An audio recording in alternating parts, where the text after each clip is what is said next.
マリンチンピカめっちゃ中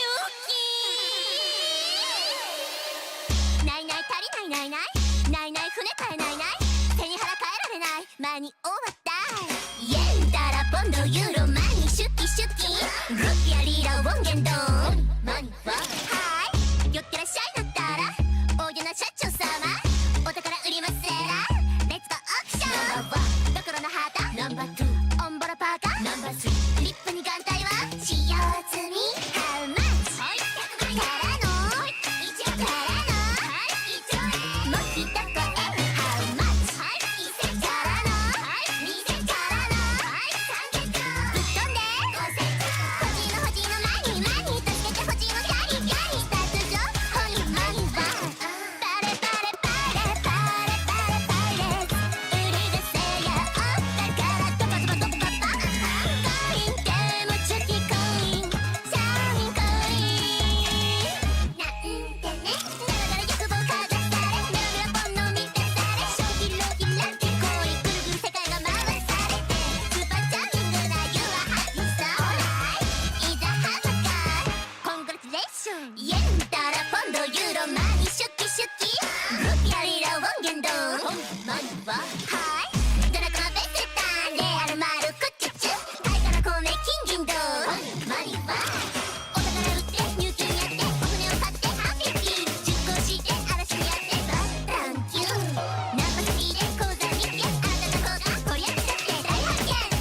りの寒いっちゅうのもうオークションなんて氷のゴリの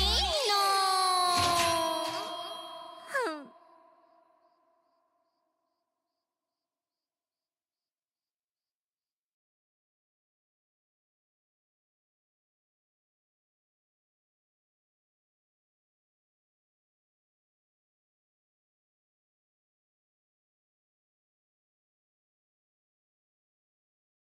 Got a strange one here with Aura of Dominion, our number 2 card on the list today. 679%. It's just ridiculous when a card goes from $1 to $8.50 to say this card's up 680%, baby. This is an uncommon from Champions of Kamigawa, only ever printed in Champions of Kamigawa.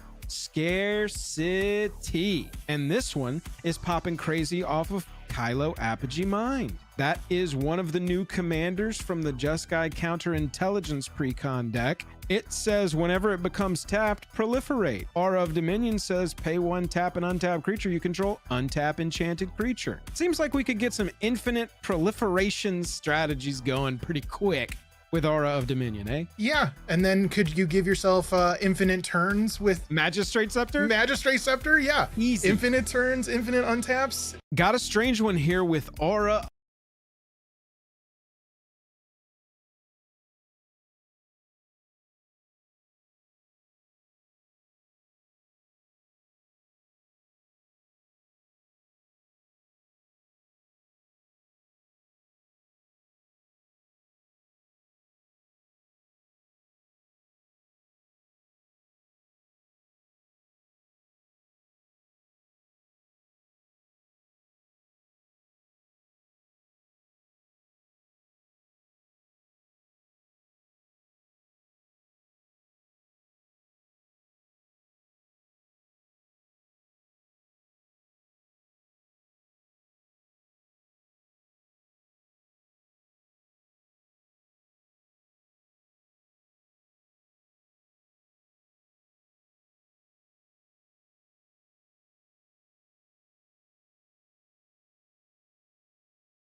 poppin'.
join us today.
It's another wild day in the world of Magic the Gathering. Rage has exploded in the Magic community over the release of Edge of Eternities, as unfortunately, once again, Wizards of the Coast has botched a new set release. But there is hope. Today, it's not all bad news. Magic.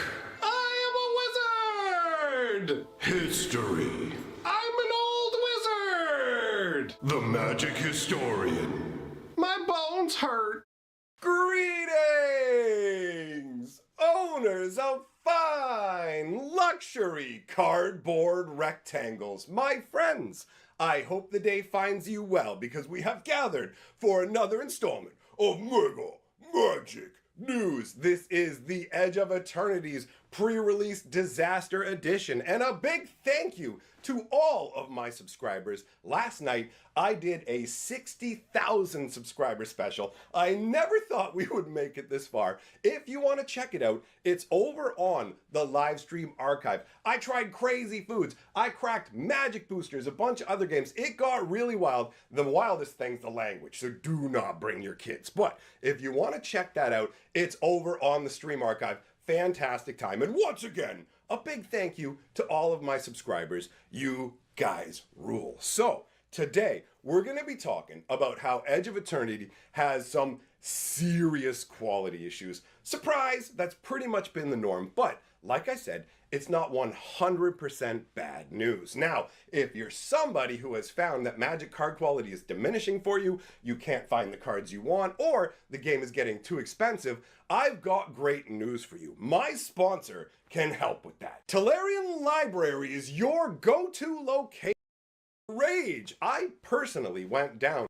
Tolarian Library is not responsible for unwanted children. Now to the fires of rage. I personally went down to 2 Edge of Eternity pre-releases and have experienced some of these problems firsthand. Actually, I posted a picture of myself happily down at the pre-release because I had a fun time playing Magic the Gathering. That's what happens at the pre-releases, just so we're all clear. When it comes to talking about the issues with Magic the Gathering, I bring them up because I want to see improvement. I want this game to be around for another 30 years because I already have 30 years of playing this under my belt. So there seems to be some confusion out there thinking, this guy hates Magic, you're not allowed to enjoy it. Bro, if I hated Magic, I wouldn't be here, period. You will know when I hate Magic because there will be no more videos. I do this out of love.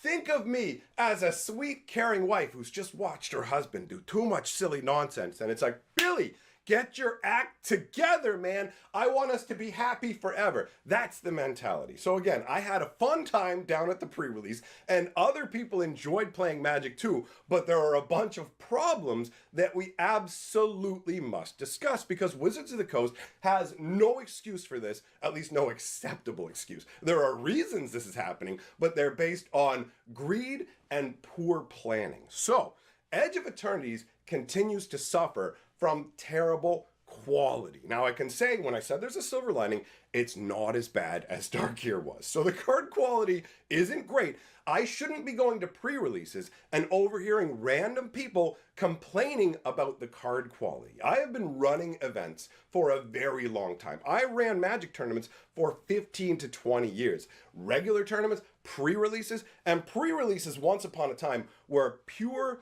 buzzing excitement. But when you have scenarios where you're opening up your packs and your foils have a bunch of scratches on them, when you can literally feel gritty cards, right? You've got those situations. On top of that, Wizards messed up the pre-release kits once again. So you could get a pre-release kit that literally is missing boosters. I watched it happen. So when you take all these things that are happening, you have to stop and go, like, what are you thinking? You guys are literally printing money and they don't know what they're doing, so they prioritize, like, okay, we're going to go ham on Final Fantasy, we're going to up the print run 4 times. I have a whole bunch of behind the scenes information about the financials that are going on with Magic and all the stuff that we're going to cover in future videos, right? We have to basically get Edge of Eternities out of the way the same way that Wizards of the Coast is getting Edge of Eternities out of the way. And on that note, before we return to the problems, let's just touch on the fact that Edge of Eternities pre-release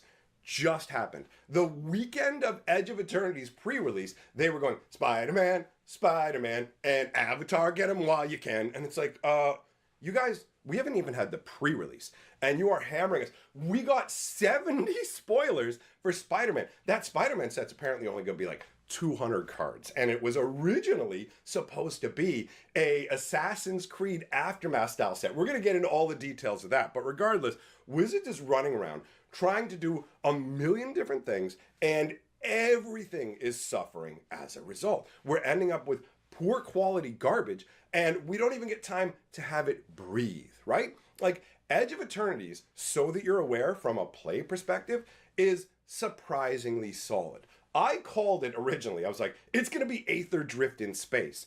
And it turns out that I was actually wrong on that front. And that feels nice. Not wrong by a massive degree. You can still consider this a hat set. But Edge of Eternities feels a little more cohesive than, well, it feels a lot more cohesive than Aether Drift. But when you look at things like Thunder Junction, Markov Manor, all these like hat style thrown together sets, Edge of Eternities is in that wheelhouse, but it's at like the far edge of it, where when I played it, I'm like, okay, I played in the Aether Drift pre-release. It was a joke. I went to 2 of those as well. It was an absolute joke. The set felt very wonky. None of the mechanics tied together properly. The whole thing felt incredibly jarring.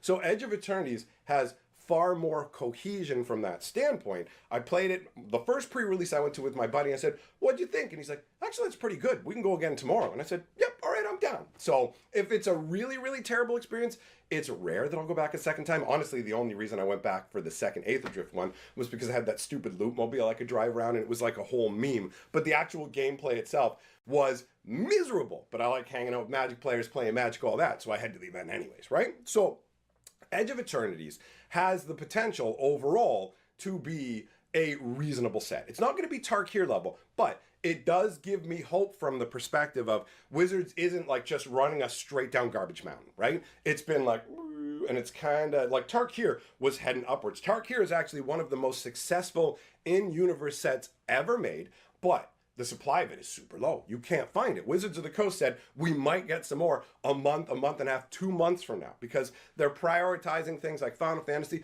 Also, Spider-Man had to have things changed around to the point where Spider-Man is going to be more expensive than Final Fantasy, but a worse set, at least in Canada. There's all this stuff going on. Sorry, I'm trying to stay focused on the Edge of Eternity stuff, but I have like a huge page of all these different news items that I want to talk about. And remember, I hobbled my leg, so I've been able to make videos for a number of days, and I got a lot to catch up on. So back to the Edge of Eternity problems. What did I already cover? We've got scratched foils. We've got straight up missing booster packs. We've got gritty cards, the collector boosters. My lord. Wizards of the Coast is out of their minds, okay? Like, for real. These are the collector boosters are the top tier product where they want you to pay absurd prices.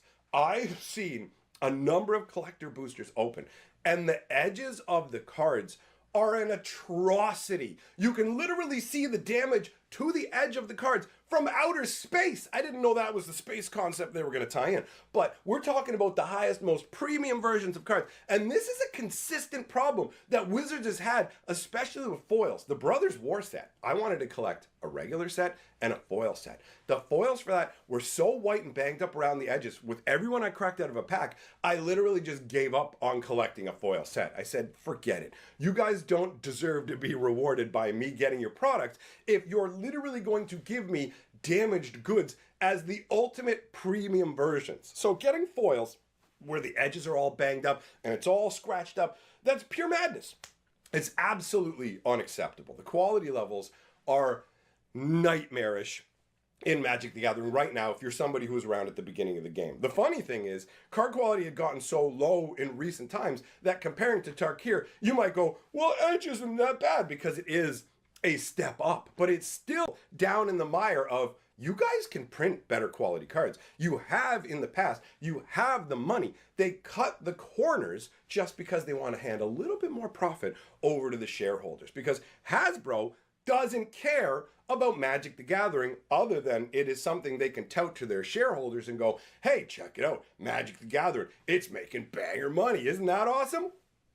Right? But ultimately, you look at it and go, Hasbro looks at Magic the same way they look at Monopoly, G.I. Joe, Peppa Pig, whatever it is. It is a toy to be milked for as much money possible. And Magic the Gathering has insane margins, so they can easily just go, yeah, just keep cranking, keep cranking, keep cranking, because we haven't found the ceiling for prices yet, right? When it comes down to it, they found out that Magic 30 is way too much. Expecting us to pay $250 a booster for gold-backed proxies is not gonna fly, right? But now they're trying to find that price point in standard. Final Fantasy is going to completely warp the nature of things going forwards. Collector booster boxes are still ticking upwards for that product. Final Fantasy is looming over Edge of Eternities, and in one way, it's helping Edge of Eternities by adding into the purchasing frenzy. People can't get Final Fantasy collector boosters, oh, I'll buy Edge boosters, or whatever they're gonna do, right? So there is a lead into that. But you also have the issue that Wizards of the Coast doesn't have enough supply anymore. And somebody might turn around and go, wow, they're selling out all their product. That means there's more demand than ever. Or it means they're cranking way more products than ever, literally can't keep up with production, and are having to make cuts. And that's why you can't find Tarkir yet. That's why Edge of Eternities, once what's here is gone, you're going to have to wait months for it to come back. That's why Wizard said, we're making Foundations a beginner set designed to get beginners in the game, and we're going to give it a 5 to 9 year lifespan. And then like 9 months went by where you literally couldn't get the product. So we've reached the point where they are just churning at a rate that is completely untenable. You can't keep it up. You can't keep any reasonable level of quality. And they're trying to rebuild standard right now. They're literally going, okay, how do we get standard going on? We're going to change the rotation so it starts at the beginning of the year. We're going to literally rebuild the judge program. We're hiring somebody to be the head of it. It's coming back. But if you don't actually have the cards, there's nothing you can do. So if they're not getting the cards out there, we're hosed. And in the meantime, they're shoving more random crap into standard so that they can basically get money on like licenses they've already paid for, but the products are terrible. Assassin's Creed was coming along, and it was just this 7-card set, and they said, okay, look, we know you hated the Aftermath set, but Assassin's Creed was too far along designed for us to really change much of anything, so we kind of lowered the price a bit, and that's all we're really gonna do, right? And so the upcoming Spider-Man set was supposed to be the same thing as Assassin's Creed.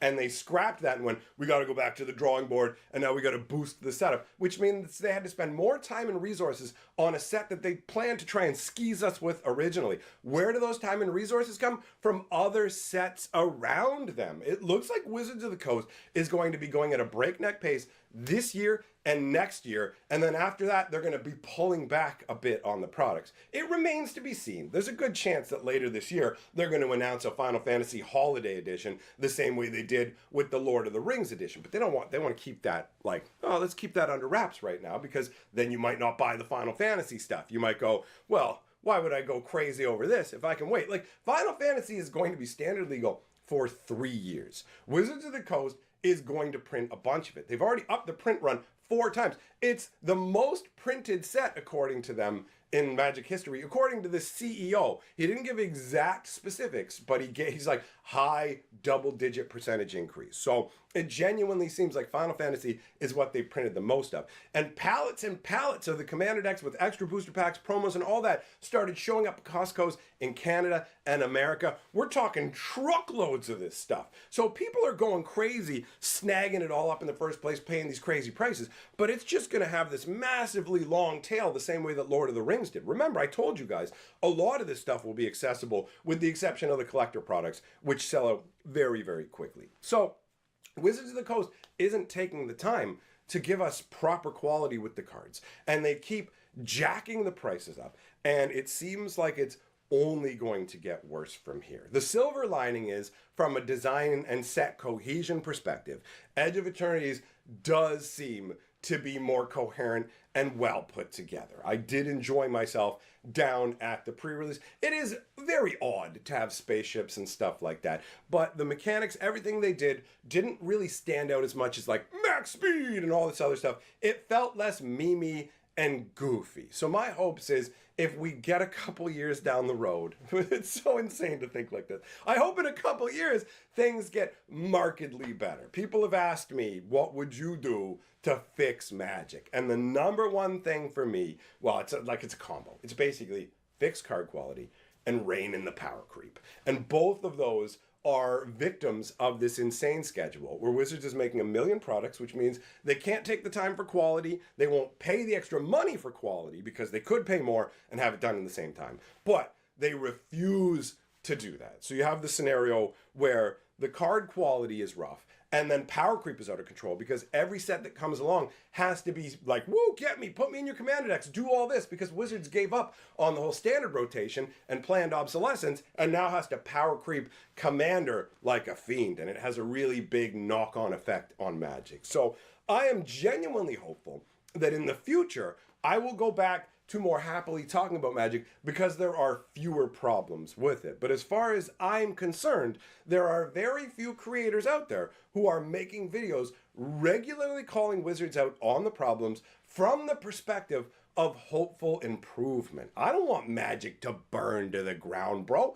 I've been playing this game since I was 15 years old, and I would love for this game to outlive me. But the reality is, Magic has a really hard time bringing in new blood. One of the most eye-opening things about Universe Beyond, according to Rosewater, so take it with a grain of salt, because what he says, he's always like, the market research says what we're doing is awesome and everybody loves it. And they'll only admit there's a problem when it's something so massive, everybody can see it from outer space. But according to their internals, they're like, Universe Beyonds are really, really good. What they bring in most is lapsed players. And it's like, so this new initiative that you've created to bring in people from outside, and you're doing all this basic damage to the normal health of the game with this stuff, and it's not bringing in more new players. You're dragging some people back with it. That's the biggest contingent?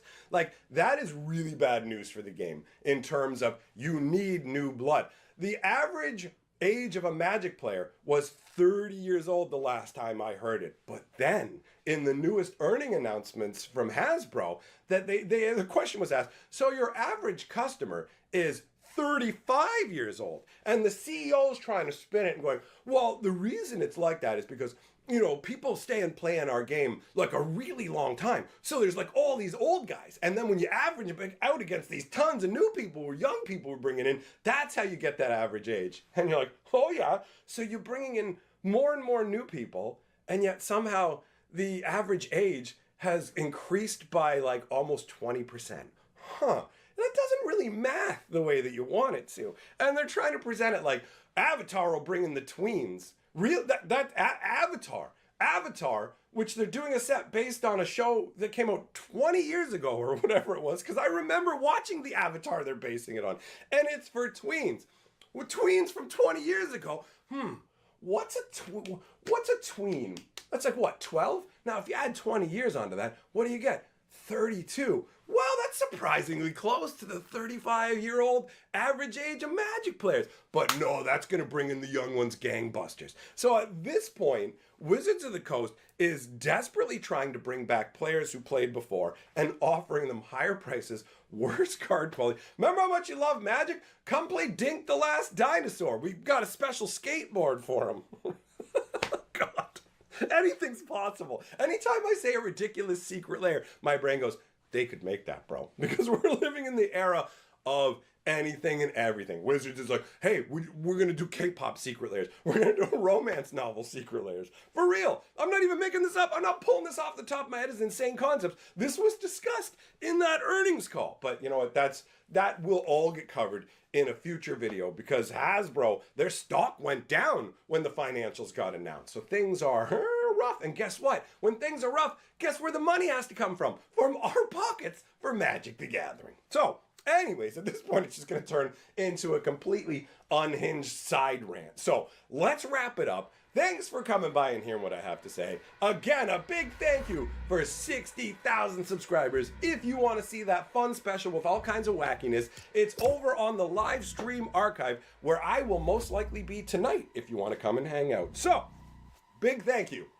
to my channel members and my channel patrons. You guys rule. And I will see you all, my friends, in the next video.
In Magic the Gathering, cards that let you search your library for a basic land and put it into your hand or onto the battlefield are a dime a dozen. They show up in every single set in one way or another, and while those cards can be good for ramping and fixing your mana, there's also a broader version of this effect that is far more powerful. I'm talking about cards that let you search your library for any land. We don't see these effects nearly as often because they're so strong. After all, giving you access to literally any land in your deck is pretty amazing, especially when you have powerful non-basics. To be eligible for this video, a card had to be able to tutor up any land and not be able to grab anything else. This means that something like Traverse the Ulvenwald was excluded, since it can also grab creatures, and it didn't really feel like it deserved to be here. Alright, let's take a look at the 10 land tutors that have left the biggest impact on competitive Magic the Gathering. This video is sponsored by Card Kingdom. If you want Magic singles or sealed product, use my link in the description.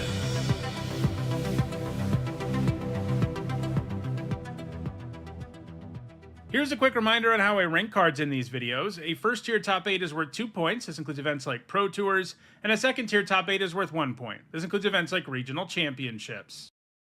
At number 10, it's Reap and Sow. For 3 generic and a green, it's a sorcery that can either destroy a land or tutor up a land and put it onto the battlefield, and it has Entwine for 1 generic and a green, and if you pay that additional cost, you get both effects. So in addition to being able to grab any land with its second mode, Reap and Sow also puts that land into play untapped, which is pretty sweet. Destroying a land and ramping your own mana at the same time is a great feeling. Reap and Sow often saw play in Tooth and Nail decks. It was a good fit there, both because the deck was good at ramping and casting this for 6 in the early game, and also because it could help you search up your ramp lands of choice, whether it was Cloudpost or Tron lands. Reap and Sow has also been played in Pauper Tron decks, but it doesn't have any top 8 since 2020, and it's very, very far behind every other card on this list. In fact, I'm not sure I've ever seen a bigger gap in points between the number 10 and number 9 card, and that number 9 card is Sowing Mycospawn. For 3 generic and a green, it's a 4/4 with Devoid, and it has Kicker for 1 generic and a colorless. When you cast the Mycospawn, you search up a land and put it onto the battlefield, and if you kicked it, you also exile a land. Basically, it's capable of tutoring up any land and putting it onto the battlefield directly, and if you have the extra mana, you can simultaneously take away your opponent's best land, which is a pretty nasty combination. And it's also actually a callback to Reap and Sow, which we just talked about. As good as that card was, this one is way better, since you can spend the same amount of total mana and also get a body in addition to the ramp and potential land destruction. This is a Modern Horizons 3 card, which means that the only 60 card formats it's legal in are Modern, Legacy, and Vintage. It also means it only came out last year, which makes its score of 74 all the more impressive. It was instantly a great card because it fits so well with what Eldrazi decks were already doing in multiple formats. They tend to be reliant on powerful lands that let you cast even the biggest of Eldrazi quite quickly, like Ugin's Labyrinth, Eye of Ugin, and Eldrazi Temple, and the Mycospawn's ability to grab those makes it feel like you're getting a whole lot more than just one land. As we'll see with many cards on this list, decks that play land tutors also have the luxury of being able to run some toolbox lands to grab in the right situation, like Bojuka Bog against a graveyard deck, so the Mycospawn is an incredibly powerful, incredibly flexible card, so much so that it actually got banned in Legacy fairly quickly, but it's continuing to see heavy play in Modern and occasional play in Vintage. It's almost assuredly going to end up higher on this list in the future. At number 8, it's Scapeshift. Most of the cards in this list can only grab you a single land at a time, but not Scapeshift. It costs 2 generic and 2 green for a sorcery that lets you sacrifice any number of lands, then you search your library for up to that many lands and put them onto the battlefield tapped. So yeah, it does take some setup in the form of other lands, but its ability to grab multiple lands of any kind all at once is pretty much unrivaled, especially for only 4 mana, and indeed its top 8s have all come in decks that look to cast Scapeshift quickly and generate absurd, usually game-winning value.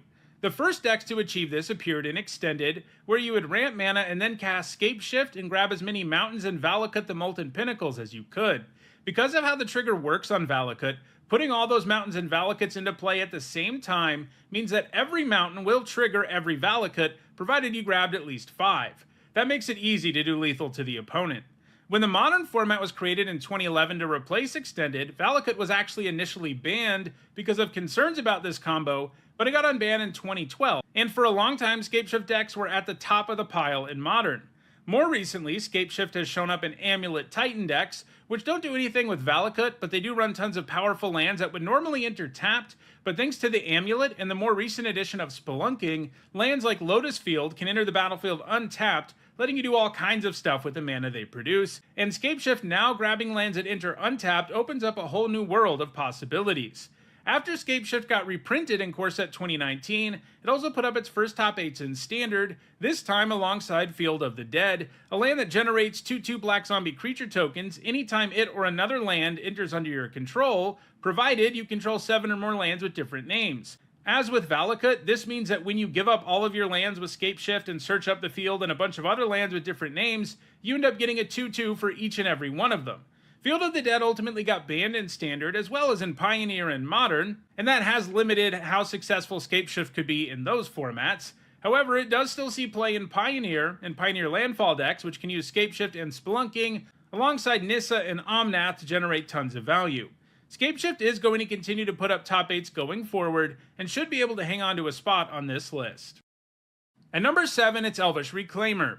For 1 green mana, it's a 1/2 that gets +2/+2 as long as there are 3 or more lands in your graveyard, and it helps you put them there because it also has an activated ability that requires you to pay 2 generic, tap the Reclaimer and sacrifice a land, and it lets you tutor up any land and put it onto the battlefield tapped. So it can grab you lands, and before long it'll be a 3/4, which is relevant on most boards. It didn't see much play in Standard or Pioneer, but it has seen play in formats with larger card pools that have powerful land-based decks.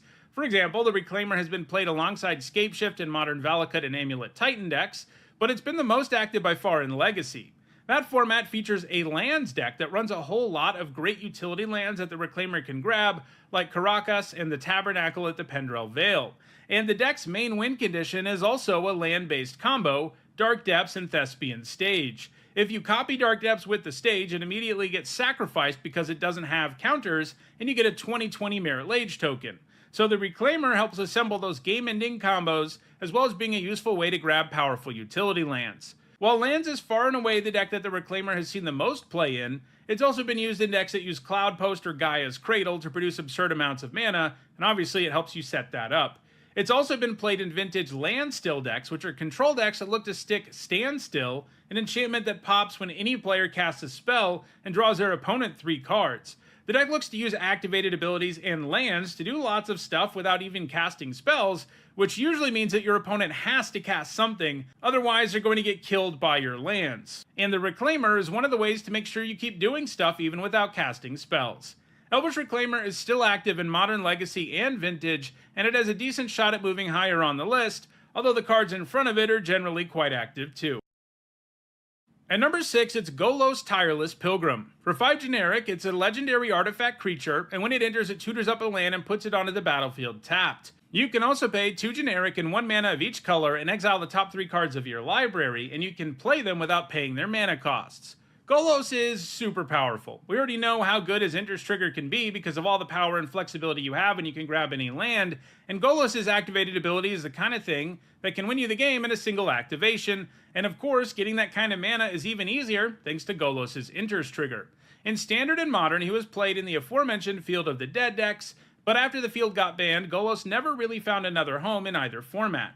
However, it had a life in Modern beyond Field of the Dead getting banned, as it sees play in decks dependent on powerful non-basic lands, like the aforementioned Tron lands or Valakut. Similarly, it's played in Legacy Cloudpost decks. Vintage is where Golos has really carved out a home for itself, though. There it's been played in Workshop decks, which lean really hard on Mishra's Workshop, a powerful land that can tap for 3 mana if you're using it on artifacts. This means you can have Golos come down way early, especially with the Power 9 around, and he can tutor up more Workshops or Tolarian Academy to give you an even bigger mana boost. Academy is restricted in Vintage, so having such a great way to tutor up one of your best cards is really, really great. It's also worth noting that Golos is so strong, especially when you can consistently cast him multiple times, that he's banned in Commander. Golos is going to keep putting up points in Modern, Legacy, and especially Vintage. Speaking of Golos Tireless Pilgrim, I'm tirelessly working to get to 100,000 subscribers before the end of the year. If you're not subscribed, go ahead and hit the subscribe button so you stay aware of all the Magic content I make, and even if you think you're subscribed, you should double check, because more than half of my viewers aren't subscribed. At number 5, it's Sylvan Scrying. Certainly the most straightforward card on the list. It's a sorcery that costs 1 generic and a green and lets you tutor up any land and put it into your hand.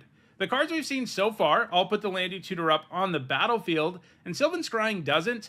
However, it doesn't require any setup of any kind and is pretty cheap, so it still ends up being a pretty good land tutor. It first saw play in Mirrodin Block Constructed, the very first format to feature Cloudpost decks. Over the years, it's also tutored up lots of Tron lands, Dark Depths, and more across multiple formats, although it sees far more play in formats with smaller card pools, because there are better land tutors in Legacy and Vintage. However, Sylvan Scrying is legal in Pioneer thanks to a Battle for Zendikar reprint, and it's taken advantage of that in a big way. Lotus Field decks have been at the top of the format for a long time, and as you can guess from the name, they're highly reliant on that particular land, which they intend to untap repeatedly to produce insane mana, and step 1 of achieving that is actually getting your Lotus Fields, and Sylvan Scrying is the best way to do it in Pioneer. It also sees play in Modern, largely in decks we've already discussed, but it's also used in Cabal Coffer decks, which look to get the Coffers and Urborg in play to produce insane amounts of mana and combo off, something that Sylvan Scrying is pretty great at helping you achieve. Sylvan Scrying is going to continue to put up top 8s in Pioneer and Modern going forward. At number 4, it's Knight of the Reliquary. For 1 generic, a green, and a white, it's a 2/2 that gets +1/+1 for each land in your graveyard, and you can tap it and sacrifice to forest or plains and tutor up a land and put it into play. It's another one of these that actually puts the land into play untapped. It's a lot like Elvish Reclaimer in a lot of ways. It's harder to cast and requires lands of specific types to use its ability, but it also gets buffed by each individual land, and its activated ability doesn't cost any mana. It was played in standard Zoo decks, which prominently featured Landfall, and it was a useful way to trigger your Lotus Cobras and the like, and these decks also ran lots of fetch lands, which were a good way to grow the Knight into a very scary threat. It was also featured in extended Zoo decks as well as Life from the Loam decks, which could use that powerful sorcery to both recur lands that the Knight sacrificed and help you mill more lands with Dredge. It's also been successful in Modern, showing up in decks like Valakut, but it also used to be played in a combo deck in the format. The game plan was to get both Retreat to Coralhelm and the Knight in play at the same time. The Retreat has a landfall trigger that untaps a creature, and that means every time you grab a land with the Knight, you can untap it and do it again, all the way until it's absolutely massive and can kill the opponent with a single attack, or until you grab enough lands to just win the game. And in addition to being yet another card on the list that helps assemble the Dark Depths combo in Legacy and Vintage, it's also been played in Hate Bear decks in both formats. These are creature-based decks that run lots of effects that nerf opposing decks, and while the Knight doesn't exactly have one of those, having the ability to tutor up any land means you can grab utility lands that are good in specific situations, like Bojuka Bog or Maze of Ith. Knight of the Reliquary is going to continue to put up top 8s going forward. At number 3, it's Crop Rotation. It's the primary card I was talking about when I said that the Eternal formats have a better land tutor than Sylvan Scrying. For 1 green mana, it's an instant that requires you to sacrifice a land as an additional cost to cast it, and then it lets you tutor up a land and put it onto the battlefield untapped. Yeah, this is crazy efficient. Sure, giving up a land can be a little bit of a bummer, but it's a 1 mana instant that lets you tutor up any land you want, and it doesn't even enter tapped, so you can use it immediately, so that additional cost is well worth playing. It first found success in Urza's Block Constructed, where it was used to grab Gaia's Cradle in a mono green deck. However, it went inactive for a long time after that because it didn't see any play in Standard and Extended, and it got banned in Legacy and restricted in Vintage during the sweeping bans of 1999 that were meant to put an end to combo deck dominance in multiple formats, and one of the ways they did this was getting rid of lots of really good tutors that were making decks too consistent. However, it got unbanned in Legacy in 2004 and unrestricted in Vintage in 2009, and it quickly found its way into decks in both formats. It's been used to search up all kinds of lands that we've already discussed, like Cloudpost, Dark Depths, Tolarian Academy, and a bunch of sweet utility lands that those decks can easily tutor up. But it's also been used in Vintage Bazaar of Baghdad decks. It's incredibly important for those decks to have a turn 1 Bazaar, so that they can draw and discard a whole bunch of cards, allowing them to throw a bunch of creatures on the board for no mana at all, like Hollow One and Root Wallas. And Crop Rotation basically gives you more copies of that all-important land, allowing those decks to go off more consistently. It's also been played in Pauper, a format where only commons are legal, where it's one of the best cards for helping assemble the Tron lands. Crop Rotation is going to continue to put up top 8s going forward. At number 2, it's Primeval Titan. For 4 generic and 2 green, it's a 6/6 trampler, and when it enters or attacks, you tutor up any 2 lands and put them onto the battlefield tapped. Yeah, this guy is an absolute powerhouse as he gives you a big threatening body and generates a 3-for-1 immediately by grabbing you any 2 lands you might want, and he keeps doing it from there, allowing you to build a massive mana advantage. It saw plenty of play in Standard. That was a Standard format that featured Valakut after all, and while you couldn't quite combo off like with Scapeshift, the Titan was pretty adept at grabbing that powerful land and mountains to quickly overpower the opponent. Another commonly tutored up land in Standard was Kessig Wolfrun, a land that can put all that mana to good use by giving a creature a massive buff. It was also played alongside Scapeshift in extended Valakut decks. However, once the extended format was retired and the modern format was created, Primeval Titan really took off. And that format's Amulet Titan deck is certainly the most well-known Primeval Titan deck in the history of Magic. I've mentioned the deck a few times in this video, but was saving a deep dive on it for our discussion of the Titan. These decks look to quickly produce mana with Amulet of Vigor and bounce lands like Simic Growth Chamber. Typically, the bounce lands enter tapped and stay tapped, but if you have an Amulet in play, they untap, and you can tap them to produce 2 mana right away. That's already pretty sweet, but it gets even better than that because Amulet Titan decks use cards that give them multiple land drops in a turn, like Summer Bloom. Once you cast that, you can just play the same bounce land 4 times in a turn and get 2 mana every time you do it. So turn 1 Amulet into turn 2 Bloom usually means the Titan is hitting the battlefield immediately. Yeah, that's busted, and Summer Bloom got banned in Modern because of it, but Amulet Titan decks have continued on even without it since they can still very quickly get a Titan out, and once they do, the game is often over. The trick is to search up a combination of lands that either let you do lethal or build an insurmountable advantage. For example, if you search up Boros Garrison and Slayer's Stronghold, you can immediately give the Titan +2/+0 in haste, allowing you to attack and grab 2 more lands. Here, Sunhome Fortress of the Legion often enters the mix, as it can allow the Titan to do lethal super quickly. In addition to all of that, the deck runs tons of great utility lands, as do most decks running this type of effect. Amulet Titan decks have been a big factor in Modern pretty much since the format was created, and they continue to be. They've undergone changes over the year to be sure, but the core of the deck is still the Amulet and the Titan doing absurd stuff thanks to the Titan's ability to tutor up any lands and the Amulet's ability to allow them to untap. The Titan also sees a bit of play in Legacy Cloudpost decks. One other notable thing about the Titan, it's banned in Commander, as the ability to tutor up multiple powerful lands in that singleton format can be extra absurd. Primeval Titan is going to continue to put up top 8s, especially in Modern, and it will be interesting to see if it can ever catch the number 1 card on the list, which is Expedition Map. For 1 generic mana, it's an artifact, and you can pay 2 generic and tap it and sacrifice it to tutor up a land and put it into your hand. So this is another one that doesn't actually put the land on the battlefield, and it's not nearly as efficient as something like Sylvan Scrying, since you end up paying 3 mana overall. But there's one really important thing about the map. Any deck can use it because it's colorless, and because it's an artifact, many decks can generate additional synergy with it too. The map being colorless has been especially important for Tron decks in Modern and Pauper, as well as Cloudpost decks in Legacy. Those decks are all highly reliant on assembling lands that can only produce colorless mana, and not trying to run something that requires green mana means they can be much more consistent. This was such a problem in Pauper that the map was actually banned there between 2020 and 2022. However, the map also sees play in less colorless-oriented decks like Modern Amulet Titan and Legacy lands. Also, thanks to a reprint in Foundations, it's also legal in Standard right now, although so far it doesn't have any top 8s, and the map really needs some insane lands to be worth playing. And that could happen in the near future, but it's not really the case now. But that reprint did make it legal in Pioneer, which was good news for Lotus Field players. Expedition Map is still very active in Modern and Legacy, and is likely to put up more top 8s in Pioneer, and because it's used in a wider variety of decks than the Titan is, I think there's a good chance that it manages to continue to put up more top 8s than it does. So, those are Magic's best land tutors. If you're a non-basic land connoisseur, check out the description where you can find a direct Card Kingdom link for each card that appeared in the video. If you want to make sure you catch future videos, don't forget to subscribe. And if you want to catch up on past videos, including almost 900 MTG Top 10s, you should see a playlist on your screen shortly. Thanks for watching.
Nexus mods will and must follow the law. That's a direct quote, it's a fun quote, and it's also why Discord currently wants to scan your face for seeing anything not safe for work, even if it's just a meme.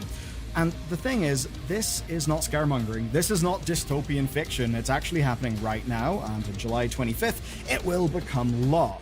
Law that's actually got teeth. As an example, Steam could lose $2.5 billion over a simple checkbox. That's 10% of their global revenue, and it's all because they ask, are you over 13? Instead of scanning your ID or scanning your face. But even before the law goes online, I have a totally different example of this literally killing a game. Here's one called Urban Dead. It's an online zombie survival game. It ran for 19 years. Then the Online Safety Act killed it. Not hackers, not bankruptcy, no, fear of an $18 million fine. And that is what the Nexus mod owner was talking about when he said that basically, the law is the law, and the site must follow it. Sites will need to fundamentally restructure themselves and change how audiences interact and share content online, because if they don't, they will face financial obliteration. And make no mistake, this may be starting in the UK, but it is already spreading. The internet is changing, and the deadline for compliance is here. So let's get into the impact. But there's actually another thing I noticed when I was tracking this story on Ground News. They're today's sponsor, they were a tool I used, and the news is this, that the UK has just declared that Apple and Google have got a, quote, effective duopoly over mobile. Now, that's obviously interesting because regulation, this stuff does impact us, but it's cool looking at how this is actually being covered. Ground News here shows only 11 sources pick this up, and the bias split, well, 88% center coverage. Just one right-leaning outlet touching it, and 0 left-leaning sources touching it. So, guess what? I kind of knew about this before it spread, before other people did. But here's where it gets interesting. Framing. Financial Times says it's a shake-up to mobile platforms. BBC goes very straightforward with the effective duopoly quote. CNBC, though, well, they emphasize the market power, which is way more emotive. And what I see here is that even amongst high factuality rated outlets, well, what is it? Is it a shake-up? Is it a crackdown? Is it a, quote, signal to the market? It's the same regulatory announcement, but totally different narratives and framings over whether this is routine oversight or some sort of major confrontation, even though it's 100% high factuality ratings across all of the sources. And that's just a few of the ways the Ground is awesome. You can track different stories, you can set it up for your locality, and even get the blind spot feed. So for all of this, and to use the plan that I use, which is the Vantage plan, well, you go to ground.news/Bellular, and if you go there, you get 40% off unlimited access with the Vantage plan. It's the best deal that you'll get for my subscribers, and you'll find it in the link down below. Okay, July 25th, that's the deadline, and that is when companies must comply with the United Kingdom's Online Safety Act. And this means the services they offer will have to change, all because of this new UK legislation. What's the big focus then? Well, it's about protecting under 18s through hardline verification. Essentially, that means no checkboxes, real verification. You know the way as kids we would all click the little checkbox saying, I'm an adult, I'm totally allowed to use this service, even if we weren't. Yeah, that's no longer going to cut it from a legal perspective, and companies will be held liable. Now, this is going to apply to any website or service that's operating within the United Kingdom, and the penalty for breaking it is $25 million or 10% of global revenue, whichever one is higher. But it's not just the UK. Australia has actually got a similar law in the works. It's not taken effect yet, but it's at least on the way. And even looking at the US, we can see stuff in specific states. Florida are already banning under 14s from social media. Then there's Texas. They couldn't ban under 18s from social media entirely, but both Utah and Texas now demand something else, that companies must verify users' ages at the point of using an app store. And the EU, of course, has got new laws as well, and they've even got an open source tech solution for verifying ages. So overall then, here's the thing with all of this. It doesn't matter that respected organizations oppose this. And make no mistake, many of them do. The Wikimedia Foundation is calling these a massive threat. The Electronic Frontier Foundation are also not fans of this. They say it threatens online privacy, security, and speech. But these laws are moving forward anyway. The governments don't really seem to care that much about those criticisms. Now, we've already talked about this one before with Discord. If you remember, of course, the news breaking about not safe for work stuff on Discord, and you basically needing to validate your account with a facial scan or, piece of ID. Now, those systems exist, they're being tested for UK and Australian users right now, and it basically means if you want to access an adult tagged channel or server, then you'll need a scan of your face or your ID. This hit me when I was looking at my Warcraft guild's memes. It's like, hey, you want these memes? You gotta identify your face. It doesn't really feel great. Now, the way this works is either your facial scan or your ID then goes to a third party. That third party will then confirm if you're allowed to access the content, and that will then basically flag your account as being allowed or not. And that essentially means that for Discord, they kind of just get a black box. And what they get out of that is this user validated? Are they not validated? All of your actual personal info, that's going to the third-party provider, which of course is one that would exist in a very heavily regulated space. Or so you would hope. Anyway, after all that scanning is done, then good, you can continue as normal. And if you think an American IP address would save you, then no. Think again, because we're already seeing these roll out across basically everywhere. It essentially seems that this is the way the wind is blowing globally, and because of that, loads of companies are changing things. That means established sites are restructuring at a fundamental level, and that is why we've got to talk about Nexus mods. Nexus mods had a choice: either block content geographically for EU and UK users or adjust the site accordingly. Of course, they chose to adjust, but so far they haven't actually said exactly what they'll do. So we've got no confirmation of like facial scanning or documentation checking, but they will have to implement some form of meaningful check in order to be compliant. What about everyone else? Well, they're redesigning the site to help with this whole EU and UK process, and some of that's actually good. It's going to mean new content tags, new filtering options, people will be able to block things like harmful substances as a tag if they really want. Basically, all of this stuff that's existing within wider adult content filtering. But on top of that filtering and categorization, the site's also getting some new tech, where basically it will be able to pick up on illegal or abusive content upon upload, or when it's posted to something like comments. Of course, that's how it'll work in theory. I'm sure there'll be false positives and false negatives, but that's at least the system that they're implementing. Now, to be clear, right, these are not new draconian rules from government. This is content that's already banned, right? Already banned on Nexus mods. Essentially, what's changed here is their incentive to robustly enforce the rules that they've already got. Where basically a lot of governments will say, all right, but a checkbox, an age checkbox with no verification, that just doesn't cut it. We all know what's going on. That's kind of what the governments will be saying. And yeah, it's okay if you've got a not allowed content policy, but if you don't enforce it, if you don't scan files, then what good is your policy? I'll leave specific thoughts about the nuts and bolts of this to you, but basically understand that it's all part of the same big old response to a lot of this new legislation, right? Better scrutiny, better review processes, more control for users, all of that stuff. But for Nexus mods, the timing was especially noteworthy. You see, some people connected these changes to the sale of Nexus mods. Yeah, you may not know, it was actually sold. It was sold to a company called Chosen, who are a growth company, which does honestly sound a little bit spooky. But people basically argued that this was capitulation to, the growth company and line go up. They essentially said Nexus was doing this to avoid scaring potential investors, that it wasn't actually based on any principles.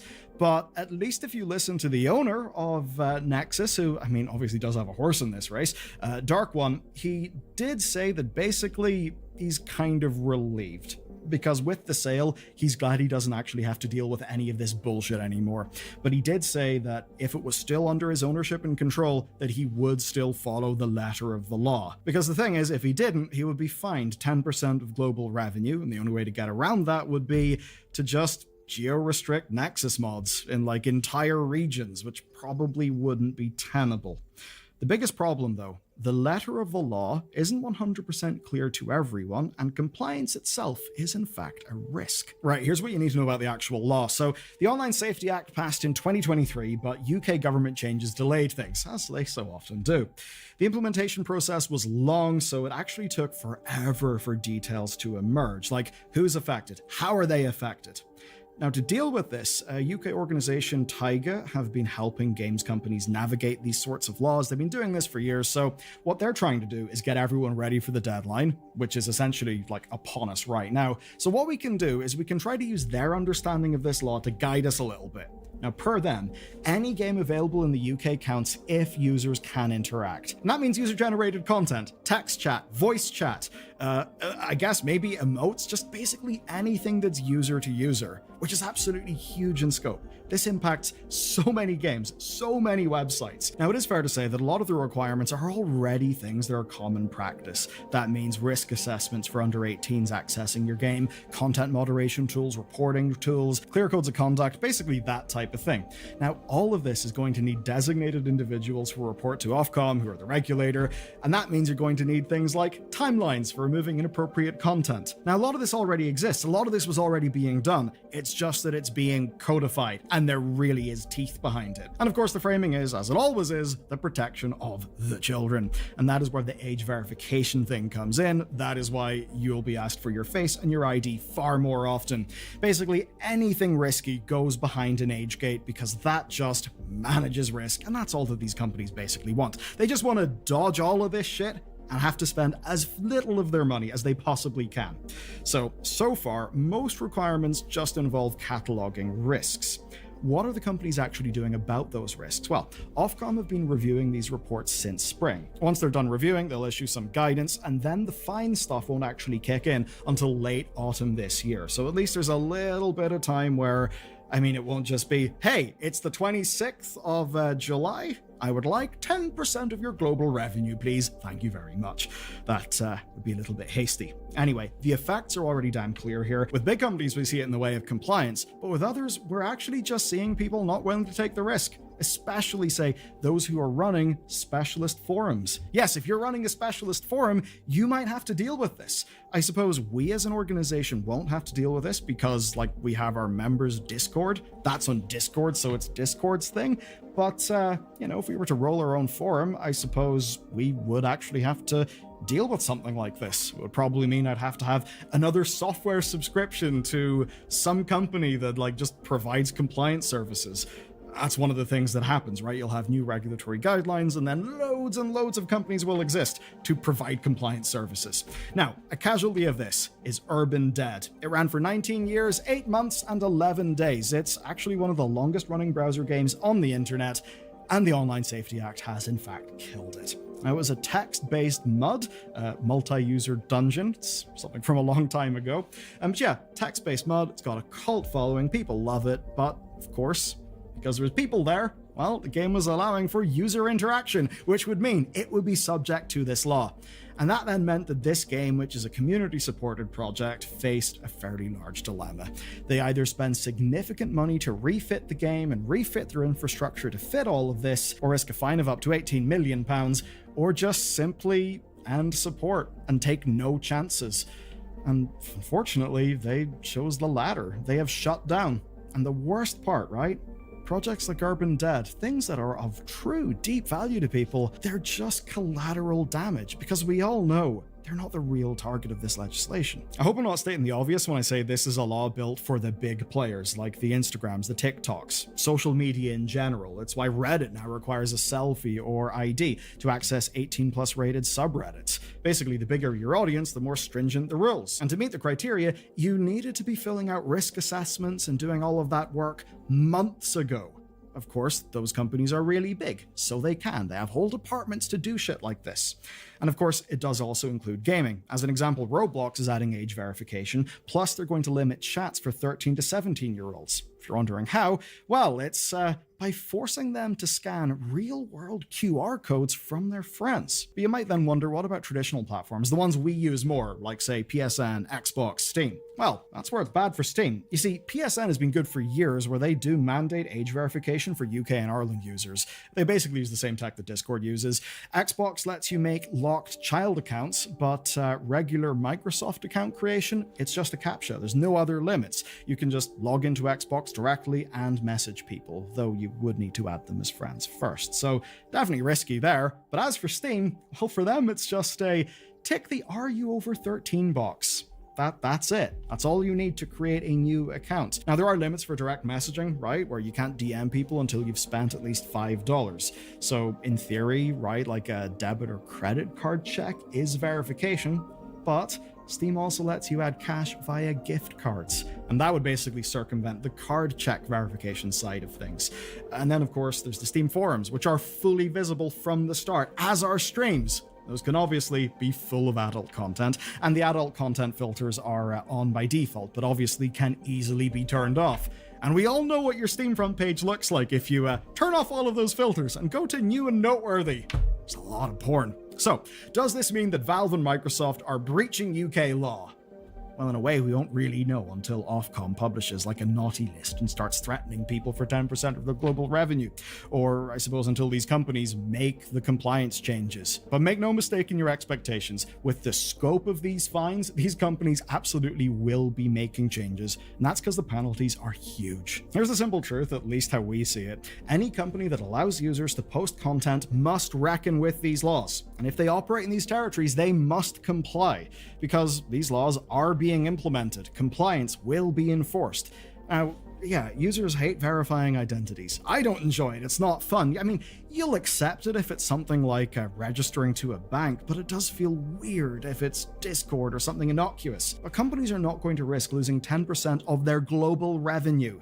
Again, not geographical profit, no, global revenue. That's a fuckload of money, and it goes deeper than that. They also won't risk the reputational damage of being the first company fined.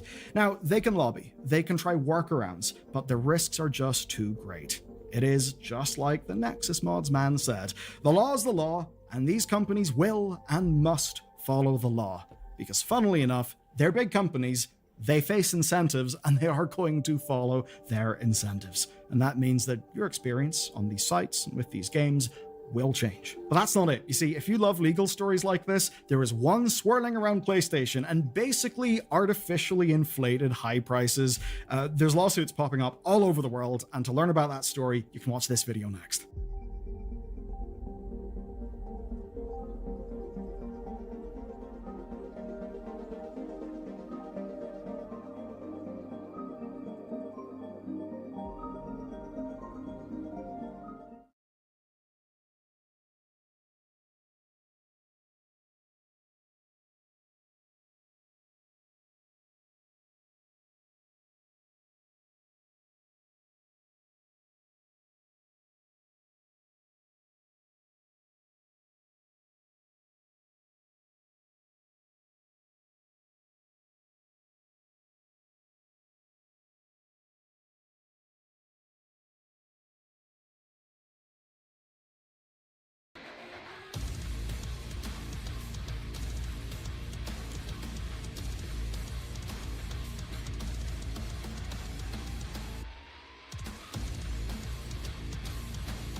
Valeria Rodriguez, Venture, Overwatch, Akane, Ranma, Laguna, MHG3, Sucrose, Genshin. Might need to update that one. Got some news for you, Valeria. Don't know if you heard about this, as it's being reported, and thank you everyone who's tagged me to this news, that Sucrose's VA got recast for the version 5.8. So yeah, might need to update that Twitter profile, and also that Blue Sky bio too. Don't forget about that one. Sucrose Genshin. And so the screenshot shows information about Sucrose, and we can see English CV, Valeria Rodriguez, and Anonymous. Similarly to prior recasts in Hoyo games, whenever there's an Anonymous added, that tends to mean that the prior VA got replaced, and there's a new one who, at the moment at least, and perhaps in perpetuity, is anonymous. Why would they want to remain anonymous? Perhaps they don't want to get attacked by the SAG-AFTRA clique, for example, those certain VAs we often see over on Blue Sky, and or they're worried about getting blacklisted by the union, you know, X, Y, and Z, all that stuff. And well, check this out. Just about 8 minutes ago, Valeria has indirectly confirmed that she did get recast, it looks like, saying, "Happy recast day. Totally cool if you're happy about the recast and want to talk trash. I literally don't care. That's your right. But this is freaking disgusting and an insane lie to post. If you don't take it down, I'll consider pursuing legal action." And showing a screenshot of someone accusing her of doing something really gross that I'm not even going to show here on screen. I'm going to stick on the focus of the whole recast news stuff. And this is just funny. Like, Valeria's trying to spin this as some sort of dub or something, I think is the implication here. She made this tweet minutes ago saying freedom, posting this doggo. But like, freedom, really? So freedom is you getting fired? Really? Okay, interesting.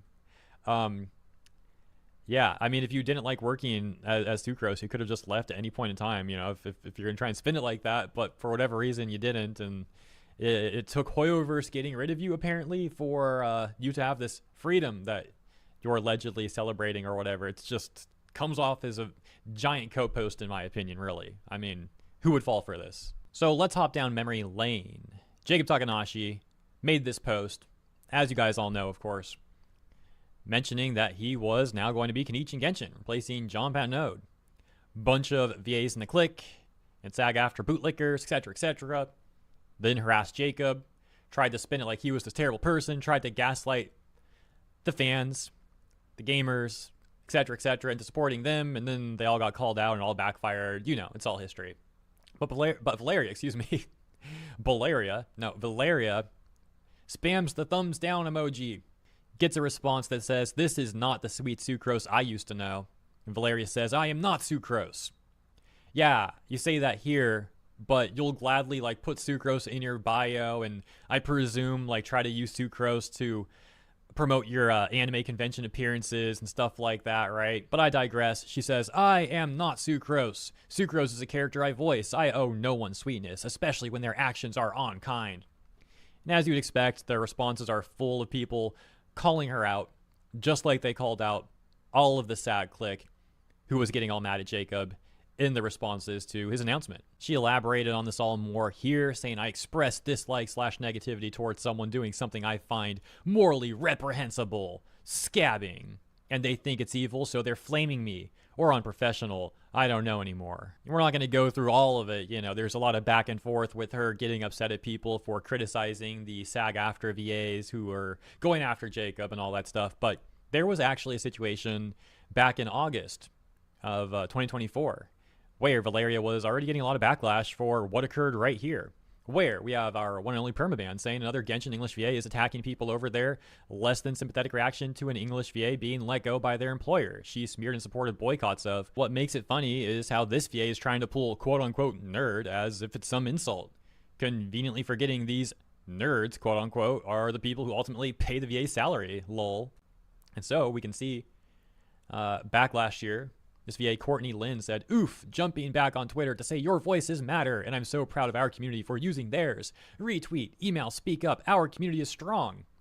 In my opinion, this came off like an immense virtue signal. According to my recollection, this was about when people were trying to like get all mad at Hoyoverse for Sumeru, saying that the representation wasn't good enough, and you had a bunch of like Twitter police saying that they were going to boycott Genshin. Of course, they didn't end up boycotting Genshin at all, and the whole boycott movement never went anywhere. and you saw a bunch of just some of the most peak performative activism you could possibly imagine from a lot of these English voice actors who were acting like they support the boycott, and various even Genshin streamers who were saying that they support the boycott and stuff. Of course, these people were still gladly streaming and promoting Genshin, and these people were still gladly playing and spending money on Genshin, and even if they weren't spending money, they were still playing and contributing to the active player base, which still indirectly funds Hoyoverse. So the whole thing, as mentioned, was just peak performative activism. And that led to this tweet, again, according to my recollection, from Courtney Lin, and this response from Normal Degen Behavior, who said, this is obviously a very much meme response, by the way, if you couldn't tell, but he says, "So proud of my community. My community is so powerful and brave for getting rid of you. It's wonderful to let all voices be heard, but not yours. What a wonderful community. My community loves my community, and love is love, and community is community, and we love our community." So it's just like meme nonsensical response to what Courtney had said, kind of like using her own rhetoric against her and just like, you know, joking around about it, but also unironically celebrating how she got recast, it looks like.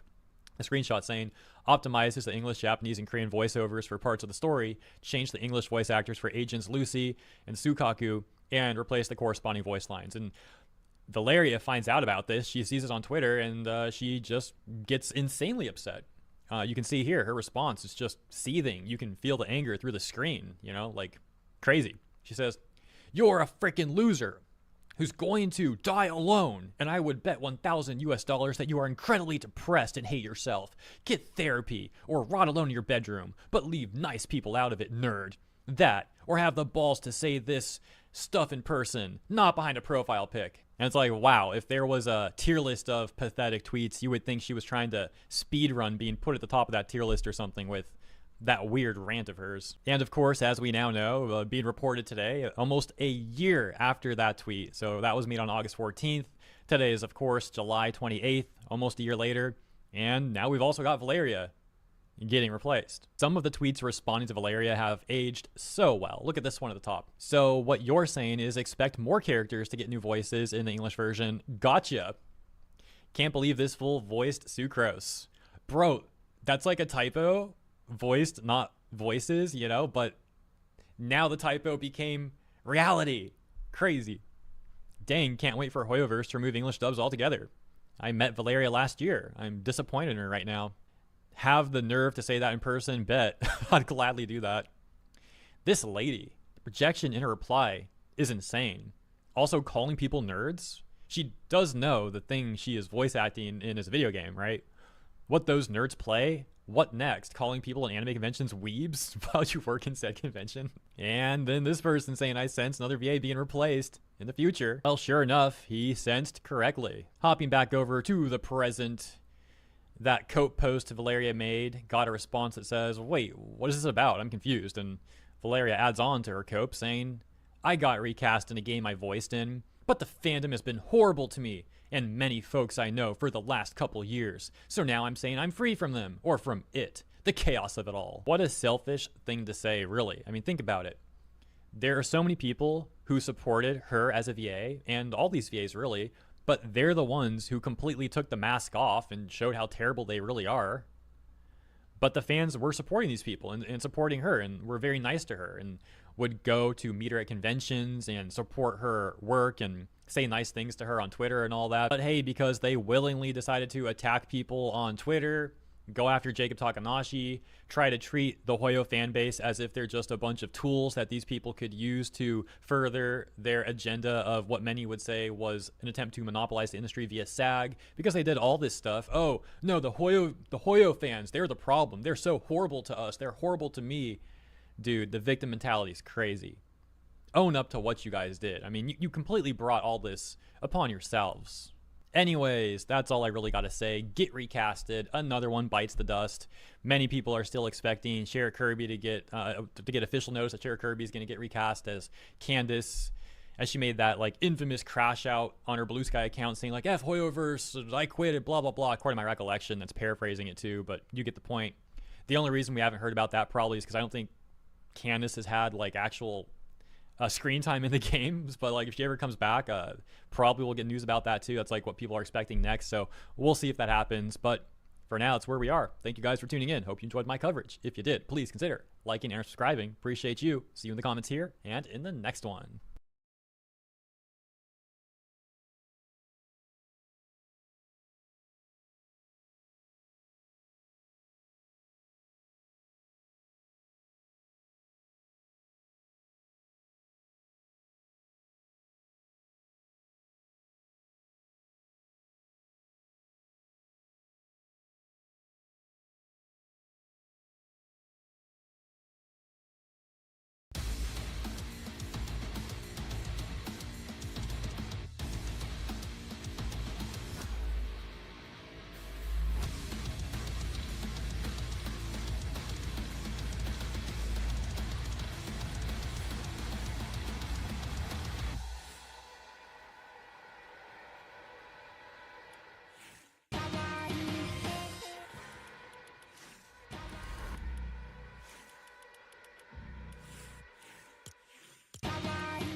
Uninstall the T app because honestly, it doesn't feel credible. It feels like a lot of bitter femcells writing fictional tea. It was reminding me of Discord. I can't think of any greater irony than a site designed for women to trash men having zero accountability measures, from fact-checking stories to protecting the women's anonymity with face scans. Everything here is totally on brand. Get it?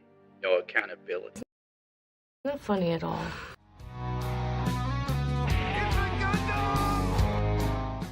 Hackers leaked 13,000 user photos and ID from the T app. Designed as women's safe space, the viral app requires new users to take selfies, which says it deletes after a review. What? They lied? Oh my god. Especially when it came to You're 12 years old, sitting under a The T mango is tree in designed to your function Igbo as a village, virtual whisper West network Africa, for women, allowing 1750. them to upload photos of men and search for them by name. Users can leave comments describing specific men as red flags or green flags and share other information about them. Nothing wrong with that. Do not fall for this man's mind games. We'll tell you everything you want to hear, but also be saying it to 3 other girls. He's a pathological liar and a full-time manipulator. Stay clear! Sounds like the typical red flag. They just can't be satisfied with one woman, can they? Well, specifically if you're choosing a dude that many women want, why would he just choose one chick? I mean, didn't women come up with The roster on TikTok? People are gonna hate me for this, but I unfortunately think it's true. In dating, I think it's very appropriate and necessary for women to have a roster. Or accurately, I think it's important for women to rotationally date, meaning they're going on dates with several men at a time. Whereas for men, I believe it's really important to focus on one girl. Weird. Literally never. Me and one of the girls confronted him, and he says, I've been doing this to women for as long as I can remember. A-hole. Absolutely such a horrible person. Thank you for sharing this, dude. Yeah, and you chicks will hook up with him. Cut this out. I want the hottest guy I could get. Oh no, he's not loyal to me. What? It's recently gained such popularity that it became the top free app in the App Store this week. The app claimed Thursday to have recently gained nearly 1 million new signups. Okay, so these women don't even realize that the app is free quotation marks, and it just needs to scan your face to make sure you're a woman and of age. Don't you get it? They're selling your data, dummy. Signing up for T requires users to take selfies, which the app says are deleted after review, to prove they are women. All users who get accepted or promised anonymity outside of the username they choose, yada yada yada. Basically, the site protected women by soft doxing men and writing about experiences with these men. But here's the thing. Nothing is ever proven, researched, or fact-checked. The site operates on the idea that women never tell lies or do things out of spite or revenge. Basically, women are faultless in everything. What? What? During the registration process, users are required to submit selfie photos for verification purposes. This photo is securely provided and stored only temporarily and be deleted immediately after following the completion of the verification process. Furthermore, while our app utilizes Face ID for the secure and authentication of all Face ID Biometrics data. Yeah, that's where the future is going. The T quickly apologized. We always want a space to feel safe, honest, and supportive, so here's what we need you to know. First off, please know that if you sign up for T after February 2024, all of your data is secure. Oh, when the lie detector test determined Ralph, that was a lie. Okay, so everybody before February 2024 is for all extensive purposes. We've recently discovered that the unauthorized access was the old archive system stored about 72,000 users submitted images, including approximately 13,000 images. Everything about this is scruffy. It appears that the app was made by Brazilians, which explains the security measures that can be best described as vibe coding. The T app has been hacked, and you can go download 59 gigabytes of user selfies right now. Don't do that. The hack is real. A picture from someone I know who signed up just to see what was on there is in it. This was obviously vibe-coded app and was bound to be insecure. Turns out the T app doxes users by uploading both ID and face verifications completely uncensored to public buckets on their server. Notice that public is the key word. The genius Brazilians over at T must have wanted to play soccer in the favela instead of setting their Firebase bucket to private. The hackers accessed the database for more than 2 years ago, the spokesman said, adding that the data was originally stored in compliance with law enforcement requirements related to cyberbullying. Blah, blah, blah, blah, blah, blah. Basically, this explains why it was so easy for the hackers to get to. Law enforcement, for the most part, is lazy as hell. Your cell phone has the same backdoor flaws as this damn site did, because no one wants to put in any effort when it comes to normal citizens' rights to privacy. Thanks, U.S. government. I'm not even joking. Foreign spies are so deeply embedded in all of our infrastructure, it's not even funny, because they want backdoors designed that are easy to access. The leaked women in question look like what you'd expect. Criminally unattractive. The type of women with BMIs in the triple digits, which the leak has showed. The average woman was around 5'2" and 200 pounds. Some of these women had a dry weight of a Ninja 250, my dude. Sex female, 190 pounds. Height, 5'3". Female, 5'6", 182. That won't do. Oh, 5'3" again, 200 pounds. Oof. Female, weight 260. There were also thin women, but they look like Velma from Scooby-Doo, with a chip on their shoulder the size of Yankee Stadium. I'd love to show you the photos, but YouTube would probably take my head and bash it to a wall. App has angered some men and prompted threads Thursday evening on the right-wing troll message board 4chan, in which users call for hack and leak campaign. The company became aware of the incident, which was first reported by 404 Media earlier Friday, the spokesman said. Seems like women's safety app T has been storing user selfies in a publicly available Dropbox with no password or encryption. But the news articles say it was hacked. Yeah, I guess if you can double click, you're a hacker now. Men are posting pictures of women from T-App, and I'm losing my mind. The women posting pictures of men on the T-App, that's cool. These women being posted, unacceptable. T-App got hacked, and they are posting the selfies of women making fun of them. What do you think the women did on the T-App? I feel sick. Women can't do anything to have comfort. This is a pretty comforting country, lady. You're on Reddit ranting over something that probably doesn't really affect you. I defy you to move to Iran. I want to stay far, far away from men for the rest of my life now. Nothing of value was lost. It's literally an app so people don't date felons. What the actual is wrong with people? I'm sure that they are felons, but from what I've seen, it was a lot of accusing dudes of being gay for some reason. The only way forward is 4B, ladies. Dealing with males in any capacity will literally put your life in immense danger at this point. It never surprises me how women in America live the best life a woman can have, and still, they're victims. Still can't do anything. They're not free. Oh my god, the app where we shit on men got exposed.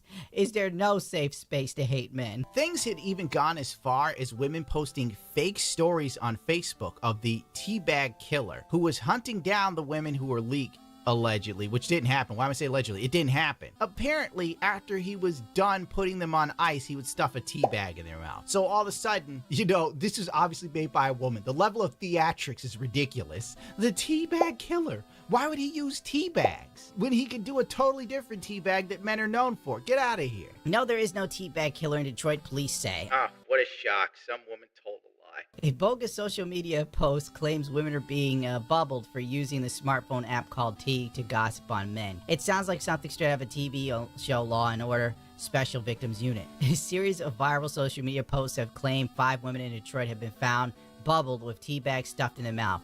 Allegedly the work of a serial bubbler. I hate being here. Dubbed the teabag killer in retaliation for using controversial smartphone app. But the Detroit police say there's absolutely no truth behind the lurid tale. It's not true, as the DPD spokesman replied to request comments at the Metro Time. Hey, so the incels are at it again. No one can have a fun time on the internet. It's just the rule, especially if you're a woman. Never. You are a thief of joy. My God, look at you. There's nothing in your life that's fun. Nothing. You don't do anything fun. Your very existence is a Debbie Downer, little missy. Nice try. Saw you trying to have fun there. Saw you trying to stay safe there. Not gonna happen. Not on their watch. I do, of course, also think that there is quite a bit of responsibility on the app. You know, they clearly didn't set up enough security measures, so somebody nasty was able to easily access these images and leak them. So head on a swivel, ladies. Somebody nasty, a dude who was looking at the site and is like, oh, look, it's an open folder. Whoops. Yeah, you're going to need a head on a swivel. Nobody's looking for you. That woman looks like she should be in a burqa. Look at this woman. She looks like a dude. I'm not even going to play any of these games. You know, she's got a massive forehead. That's why she's got that haircut. It's like what every chick with a huge forehead does, goes with a Betty Page look, but they can never really pull it off. And then she puts enough metal in her face to become a problem at TSA at the airport for some ungodly reason. As if her face wasn't off-putting enough. She's making sure the only men interested in her are low-caliber dudes that smell like cheese and have unsightly body hair that's all matted like a rat's nest. Oh, someone please stop him! Let's look at Detroit's messages from women about these dudes. Here's Cecil, he's 30. What's the tea? I heard he gay. Laughing my ass off. Well, I know he work at Amazon. Damn. Don't look slightly fruity or work at Amazon. What's the tea on this fat, black, ugly ass? He is a master manipulator and a user, and he act like he not broke, but his ass broke as F. He ugly ASF. Not gonna lie, we don't know shit out. I'm gonna be real with you. I saw this dude's face. He looked like Harambe. The T-App is basically getting roasted by women and being called a homosexual. And they don't even play. Sometimes they use the hard F word. They use the hard T for transsexuals. Jermaine, DL, Ninja, loves changelings. Dude, how can I read this? Has sensual relations with them raw. He loves head from a dude. Church-going guy on Sundays to get the demons out. This is just Detroit. I'm not going any further. What's the tea? Does he have teeth? He weirdo and broke. Air mattress. Don't have no real bed. And have the audacity to want you to come over and spend the night? I think the F not. Very arrogant and cocky, like he that ninja, and he ain't. No car and lives in a sketchy part of town. And then the chick actually posts a photo of a very, very hood-looking black woman laying on his air mattress. I'm screaming. At least I know I ain't no liar, laughing my ass off. Tree 30. What's the tea on this dude? Onion cut? Straight hoe. Got hella kids. Living out the hotel. He dirty. I spent a good hot minute reading through just Detroit alone, and it was nothing but a ratchet mess. There was a lot of these things where women literally were interested in dudes that were criminals. So I don't even think that this site is doing a good job of keeping women from hooking up with criminals if they're still saying he's hot and sexy. I don't know. Then again, it seems like black women on this one. Anonymous. Don't put a flag because of how he look, ladies. Only if you know him, please. Yeah, he be on my phone, and he has HSV2 confirmed through his baby mama and 3 kids. Oh yeah, HSV2, that's herpes. Surprisingly, over 50% of black women in the hood have herpes. Just learned that. Boy, you are the goddamn devil. He eat ass and think he's bigger than what he is. For real, 100%. It's so irritating. Montez, he's a simp on the download of any bitch. He likes getting his ass. Yeah, he gay for show. Question is, did you eat his booty? Having some booty was more important than drinking water, man. I'm out. There was hundreds upon hundreds of these. I saw some from Sacramento, very similar. I'm not going through this anymore. It ain't worth the time, the energy on my life force. You want to find out, get your ass online and read the rest of these if they itch you that much to see who eating who ass. This T app is all fun and games, but y'all better pray that these men don't get their own version. A lot of y'all women get spared so much because men don't run their mouth. If men ran their mouth half as much as y'all ran y'all mouth, a lot of y'all would be in trouble. A lot of y'all. Because everything that these men be guilty of, y'all be guilty of and more. If these men get an app where they can expose anonymously the trifling women that a lot of y'all are, y'all gonna be in trouble. Y'all gonna be in a lot of trouble. A lot of y'all been smashing a lot of men in y'all cities, right? Y'all done got around. And it's gonna get bigger than just barbershop talk where they can compare notes about y'all. They'll have a whole app where they can show and talk about how many of y'all done smashed how many dudes in the city, right? All of the nasty things you done to those dudes on the first meetup. How many of y'all done lied about being pregnant? How many of y'all done put babies on men that didn't even belong to them? How many of y'all done had trains ran on you? Talk about your hygiene and how some of y'all cat be stank. How nasty a lot of y'all are when it comes to how clean you keep the place that you stay. How well you take care of your kids. How some of y'all are deadbeats, but you live in the house with your children. Like, y'all truly don't want this to get to the point where men can expose y'all. And we ain't even gonna get into the pictures and videos that a lot of these men got of y'all. Because y'all just be sending nudes to anybody. Like, it could get real wild out here in these streets. So this is a slippery slope with this whole exposing people's type stuff. And especially when it's only one-sided and you can only get one version of the story. Y'all better get on y'all knees and pray that these men don't get an opportunity to expose y'all.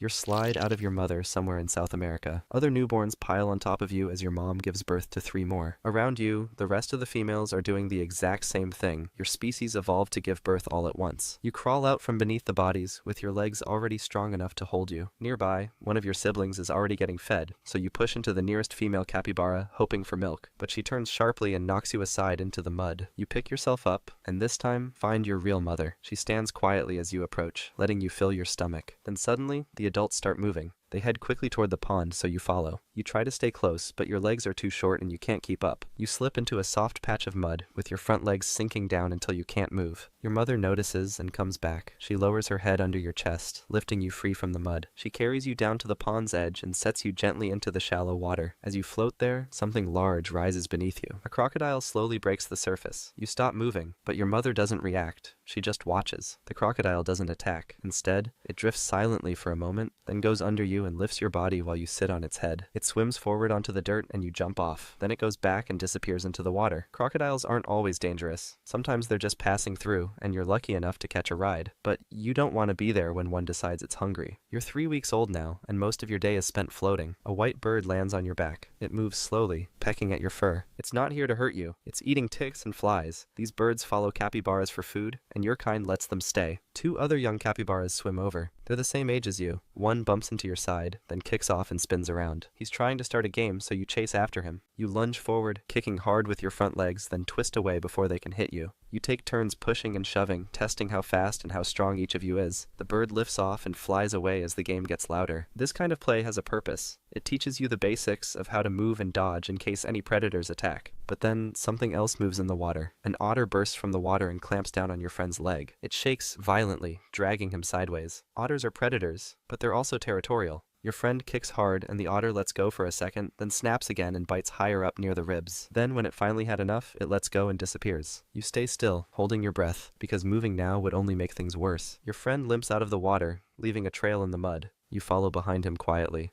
The bird comes back, lands beside him, and starts picking at the blood on his fur. Tomorrow, you'll follow the group uphill to find new grass. But for now, you just lie there watching and hoping the otter doesn't come back. Skip forward a bit, and you're 2 months old now. The pond is smaller now. Its edges are cracked, and the grass around it is non-existent. Most of the good plants are gone, except for one patch up the hill past the muddy slope. You spot it early and start walking. The slope is slippery, but you climb anyway. Then, a larger juvenile blocks the top. He turns toward you, lowers his head, and takes a step forward. He doesn't want to share, but you don't stop. You shove into his chest and keep moving. He pushes back, holding his spot, but you're not small anymore. You press harder with your back legs, digging into the mud. His foot slips, and he stumbles sideways, just enough to let you pass. You reach the patch alone. The grass is fresh, so you graze for a while, and then look back down the hill. You chirp once. The others hear it. Within minutes, a line of capybaras is climbing toward you. As they arrive, the juvenile you pushed tries to squeeze into your spot. You turn toward him and plant your feet. He pauses. Then he moves to the side and eats somewhere else. After you've eaten your fill, you squat and poop.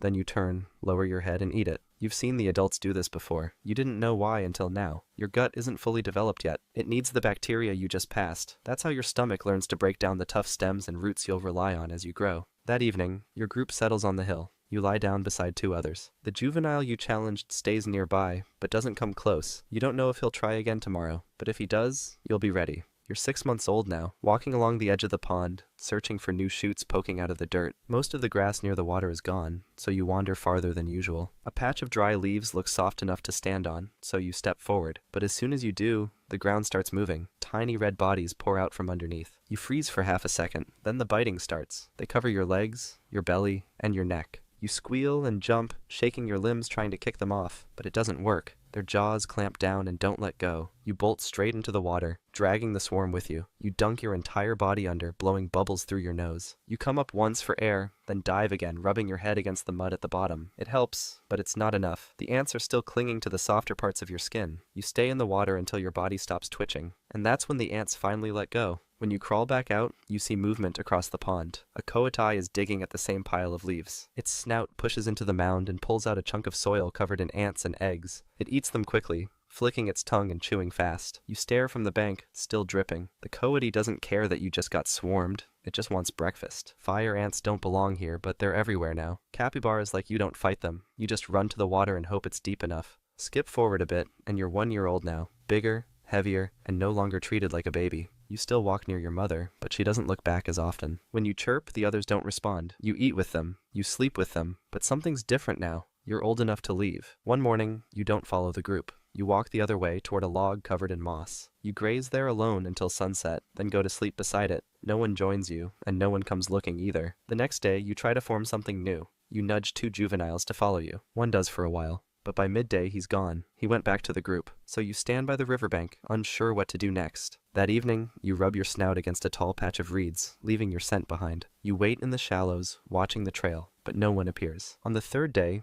you walk farther downstream and see a different group. There aren't that many of them. A few females lie stretched out on the bank, and 2 juveniles graze nearby. One big male stands near the edge of the water, chewing slowly. He's twice your size, with thick shoulders and half-torn ears. Every part of him says, "Don't try it," so you don't. You stop just out of view, then lower your head and step into the water, just enough to let the current drift you past them. You angle your body away and start grazing like this was your plan all along. The big male lifts his head once, watching you for a moment, then goes back to chewing. He doesn't chase you off, so you stay. You're 2 years old, and you've been living with your new group for a year now. You're walking beside the dominant male, keeping just behind his shoulder as he steps through the mud and stops to graze at a patch of fresh grass. You lower your head and feed too, keeping your movements small so you don't draw attention. He starts moving again, and you follow without thinking. You're focused on the path, being kind of a beta male. Then the male suddenly slows down, lifting his head and freezing in place. Before you understand what's happening, a puma explodes from the bushes. Its paws hit the dirt in a full sprint, aimed straight at both of you. You're too close to run.